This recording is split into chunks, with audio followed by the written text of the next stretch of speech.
पड़ेगी। लेके चंडीगढ़ बिठा दो। इंजेक्शन को यानी साफ करना को साफ एक बार। हां तो लिखनो तो पड़ी टूटेटा है जी। नंदी के एकदम टूटी फूटी चंडी। ये देखना है।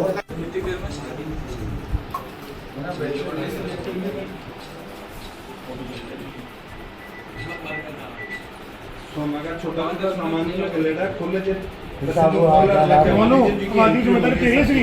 ओ मोनू जिम्मेदारी तेरी है इसकी। ठीक है ना? आप लिख दो, लिखोगे? नहीं लिखो साहब मुझसे बात करिए लिखो।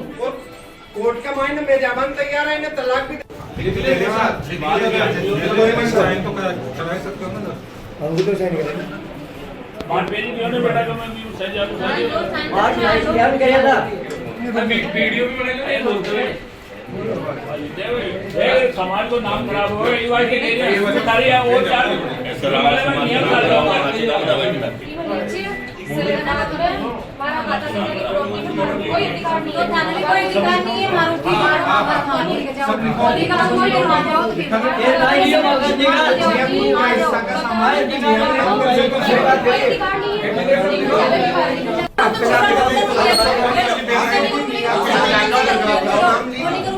सामान है काय काय ये वो था के नाम अजय भी जात का लगा रहा है जाके साथ में को करा रहा हूं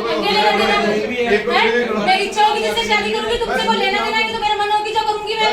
ठीक है बस अगले घर में कभी जिंदगी में नहीं आऊं ये ले बस जब तुम्हारा सब कुछ मिल गया तो जाओ ना क्या ये हत्या का कार को कोई मामला बिगड़े मुसलमान से तो वापस मेरे घर में नहीं आएगी। नहीं आऊंगी कभी जिंदगी में तेरे घर पे। लिख ले यहाँ पे लिख ले लिख तू लिख ले मैं क्यों लिखूं लिख ले तू लिख के दे साइन करके दे मेरा एक दिन ब्रीफकेस में मिलनी माने तू सूचना मिली के एक और मिली है बटे अरे वो जी यार मेरी ज्यादा टाइम नहीं है। भगवान को ले जो अरे चलेगा किसी बात में चले बेच तो माता चोरी की तेरे चक्कर में चोरी हमें जिंदगी खराब अपने पीर से जब से वो मेरे देवालूरी कर रहा है और मार रहा है मुझे उसके साथ में रहना ही नहीं। मैं मेरी मम्मी ने बोला मेरे हस्बैंड मोनू यादव। अच्छा जब मैं ससुराल में यहाँ से आई थी तो 2-3 महीने तक उसने कुछ भी नहीं किया। ठीक है। फिर उसके बाद में मम्मी ने बोला कि बेटा ये तो तेरी बाबू गुड़िया कुछ होगा तभी सुधर जाएगा। तब मेरी गुड़िया हो गई थी। उसके बाद में 6 महीने बाद में मेरी गुड़िया ने जन्म ले लिया। शादी के 6 महीने बाद घर पे आ गई तो उसके बाद में मेरी गुड़िया हो गई थी। मेरी गुड़िया लग गई थी तब तो मम्मी बोली चल कोई ना तेरे बेटा होगा गुड़िया तो होगी तेरे बेटा होगा तब भी उसके बाद में ये वापस सुधर जाएगा। तो मैंने सर ऐसे ऐसे करके मेरे परिवार में कोई भी नहीं है 4 बहनें 1 भाई है सबसे छोटा। उसके चक्कर में सब हमने जिंदगी निकाली। इसके साथ में कोई ना कभी तो सुधर है। अब ये इंजाम लगाया तो किसी और से बात करती है ऐसे बात करती है।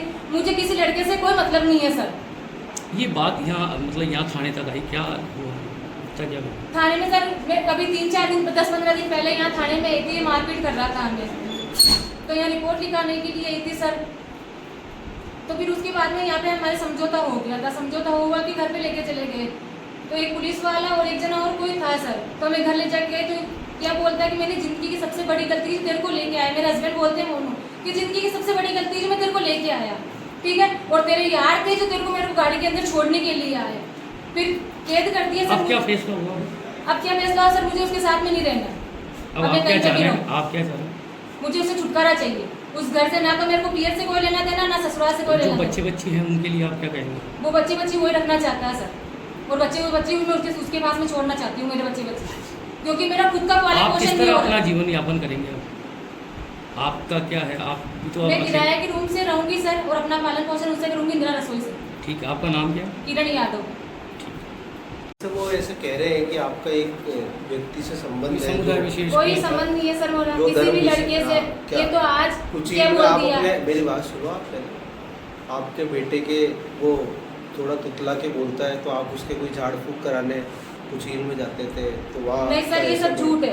मैं कभी जिंदगी में कुचील में ना गई ना मुझे कोई उससे कोई लेना देना है। अभी जैसे आपने कहा कि मैं शादी किसी से भी करूँ अब तो मुसलमान से ही करूँगी क्या तो मतलब फिर आप खुद ही ये सर ये बोल रहे जब सब खुद ही- समाज वाले नाता ही तोड़ रहे हैं तो फिर कुछ ना कुछ तो जब इतना गंदा इंजाम में लगाई तो लड़की कुछ ना कुछ तो करेगी ना। फिर जब समाज से ही निकाल रहे खाना ही तोड़े तो समाज से क्या लेना देना मुझे। और फिर मैं अपनी जिंदगी आराम से अच्छे से जीऊंगी ना। वैसे ऐसा कुछ है नहीं है। ऐसा कुछ भी नहीं है सर। मेरे को उस लड़के से कोई लेना देना तो नहीं। भी आपने ऐसा कुछ नहीं तो अभी क्यों कहा मैं शादी तो मुसलमान से ही करूँगी? तो फिर ये कर रहे हैं ना सर, ये बोल रहे तो फिर मैं क्या करूँगी? जब बहन वगैरह आ रही कि तेरा कोई रास्ता नहीं है, कोई रिश्ता नहीं है हम लोगों से, तो फिर मैं क्या करती? फिर मैंने ये बोल दिया। नहीं, वो आवेश की बात अलग है। मुझे उस लड़के के साथ कसम से कोई लेना देना नहीं है। अच्छा, आपको कोई आप परिचित अपने है? बेटे के झाड़ फूक कराने जाते नहीं थे? सर, कसम से मैं श्याम बाबा की कसम खा के बोल रही हूँ, अपने श्याम बाबा सबसे प्रिय मेरे श्याम बाबा, मैं उसकी कसम खा के बोल रही हूँ, मेरे बेटे को कभी उसके झाड़ा लगवाने के लिए नहीं गई थी मैं कुचील के अंदर। इस जो लड़के का नाम बता रहे हैं, उनकी पहचान है क्या आपकी? क्या है पहचान? नहीं सर, कोई आपकी जान पहचान है या नहीं उससे? नहीं, कोई जान पहचान नहीं है सर मेरी, उस लड़के से कोई जान पहचान नहीं है मेरी। तो फिर नाम क्यों आ रहा है? तो नाम तो पता नहीं कैसे लिखवा दिया, किसी ने बोल दिया होगा, ये तो कुछ भी इंजाम लगा सकता है ऐसे सर। हवा में तो नाम बोले नहीं जाते। तो ऐसे तो मैं इसके ऊपर इंजाम लगा दूँ, ये भी औरतों के पास में जीसीए वगैरह पड़ता है, ऐसे तो मैं इसके नाम लगा दूँ। मतलब कुल मिला के आपके विवाद है कि आप मारपीट का आरोप लगा? मारपीट का आरोप है सर, ये मारता है। हमारी शादी सम्मेलन में हुई है तो ये बोलता है तेरे बाप ने मेरे को दहेज नहीं दिया, मेरी तो एक ख्वाहिश रह गई कि घर पे शादी करने की। ठीक है। फिर आप ये जैसे गहने वहने लेके क्यों भागे आज? अगर गहने लेके नहीं बाकी सर, ये मेरे को आरोप लगा था, ये खुद तो रख लेता गहने उसके। तो आपके पास में मिले ना? हाँ सर, मेरे पास नहीं थे, मैं खुद लेके आई। लेकिन गहने इसलिए लेके आई क्योंकि मैं गहने नहीं लेके आती ना, तो ये खुद आरोप लगाता कि गहने लेके वो भग गई, तो फिर मैं डबल गहना कहाँ से देती सर? इसलिए मैं गहना लेके आई थी यहाँ पे। अपने स्टाम्प पे कोई स्टाम्प पे तलाकनामा भी कराएगा कैसे? हाँ सर, तलाकनामा हो चुका हमारा। ऐसा तलाक होता नहीं है वैसे, फैमिली कोर्ट से होता है। स्टाम्प से कोर्ट से किया सर मैंने, कोर्ट से हुआ, ये गया, सब कुछ कोर्ट से ही हुआ है। तो आप ऐसे गहने लेके क्यों? मान लो आप भी गहने सर लेके क्यों गहने निकले लेके घर से? इसलिए पहली गए बार? थे, अगर बाई चांस ये उनको चोरी कर लेता तो फिर मैं क्या करती? उन गहनों को वो ये छुपा लेता तो फिर मैं क्या करती सर? चलो कोई नहीं, और अभी बात है सर, क्या है? ये आज अपने पास एक रिपोर्ट आई है, मोनू यादव ने रिपोर्ट दी कि मेरी पत्नी किरण यादव है, जो किसी साजिद नाम के लड़के से उसका कोई रिलेशन है, और वो हमारे घर से सोने चांदी के गहने और 11 लाख रुपए नगद लेके चली गई है। और हमको अंदेशा है कि उस लड़के ने उसको बहला फुसला के उसको अपने पक्ष में कर लिया और वो उसके साथ शादी करेगी, उसके साथ चली जाएगी। जिस पे अपन ने इस लड़की को यहाँ कोर्ट में ये मिल गई थी, इसको बुला के पूछताछ की गई, तो इसने कहा कि मेरा उस साजिद लड़के के नाम से कोई लेना देना है नहीं, और मैं मेरे पति से मारपीट करता है या इसके व्यवहार से परेशान हूँ, इसलिए मैं तलाक लेने के लिए मैं कोर्ट में कागज पेश करने के लिए गई थी, और मैं अब इनके साथ नहीं रहना चाहती।